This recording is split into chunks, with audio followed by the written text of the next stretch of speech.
Behavioral data applies to specifics of a student's behavior responses and interactions while in class. There are several ways to get this data, including direct observation, questionnaires, and interviews. Insights regarding student behavior that may be utilized to uphold a supportive learning environment in the classroom can be gained from the analysis of data. Early identification of problematic behaviors can help teachers detect behaviors by gathering and evaluating behavioral data. This enables them to step in and deal with these behaviors before they intensify and cause disruptions in the classroom.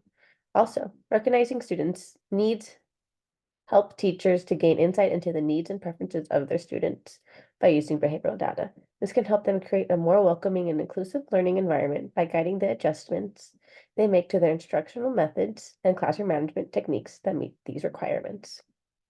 When it comes to data collection methods, frequency counts are a straightforward but efficient way to gather data. They require calculating the frequency of a particular event or behavior.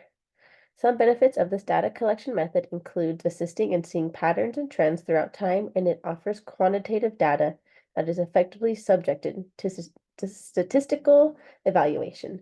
Anecdotal recordings are a type of qualitative data gathering in which the observer notes specific incidents of a given behavior or event. These recordings give an in-depth description of what was seen and are frequently narrative in character.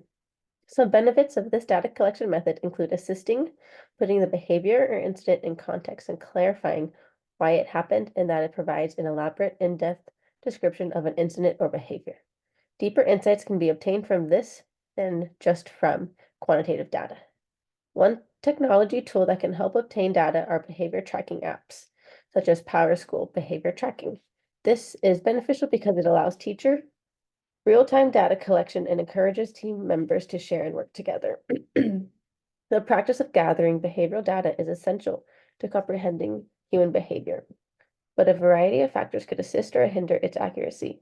When it comes to the student, they may have inaccurate answers that may result from incomplete comprehension of the instructions or the questions. When it comes to the observer, they might have an observer bias, which is the tendency for observers to interpret actions in light of their own beliefs, expectations, or past experiences. Lastly, when it comes to the data collection methods, insufficient constructed data collecting methods may fail to precisely capture the necessary data, and inaccurate results might arise in the validity and reliability of the data gathering methods have not been examined. It is essential to work with families to get data regarding the home environments and family dynamics of the student for a number of reasons.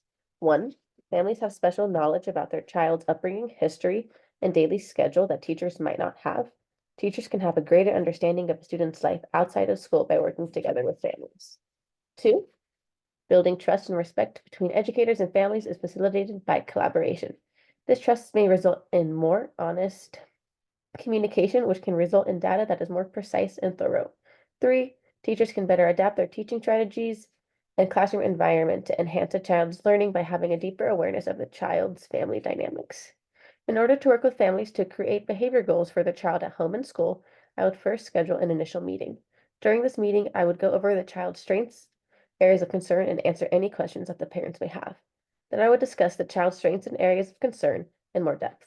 From there, I can give the family the opportunity to share their opinions and concern about the way their child is acting at home. Then I can discuss the child's behavior and any difficulties encountered based on my observations in the school setting. Lastly, I can lastly is to establish behavior goals that are exact, realistic, and appropriately timed in a collaborative manner. To ensure that progress is properly monitored, these goals must be measurable. From there, we can establish a behavior plan. Behavioral data collection differs in many ways when it comes to different age groups and grades. Behavioral data is typically collected more casually and through observation in the setting of newborns through preschoolers. The primary focus for this age range is developmental milestones and social skills. It is important to monitor whether children are achieving important developmental milestones at the right ages. If not, we were able to provide services for the child early on.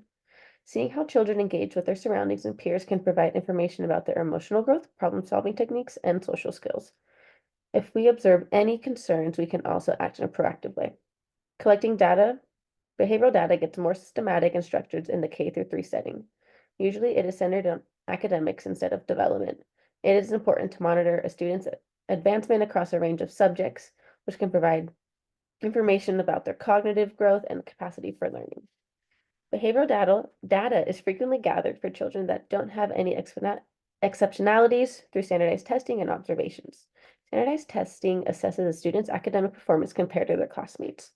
Also, throughout the day, teachers are monitoring and observing student behavior. Modified data gathering techniques may be necessary for children with exceptionalities due to their specific learning demands or behaviors. These might consist of alternative assessment methods and individualized observation. A child with exceptionalities may not do as well on standardized testing. Other approaches, such as performance assignments or portfolio evaluations, are more appropriate.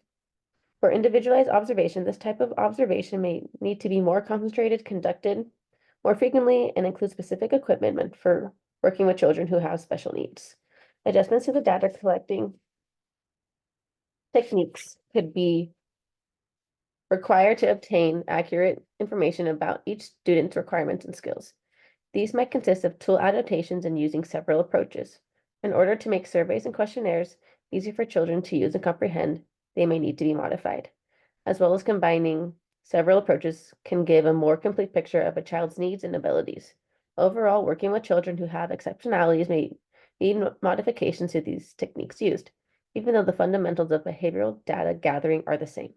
This guarantees that the information gathered appropriately represents the child's needs and skills and can guide the development of successful teaching methods and interventions. Thank you.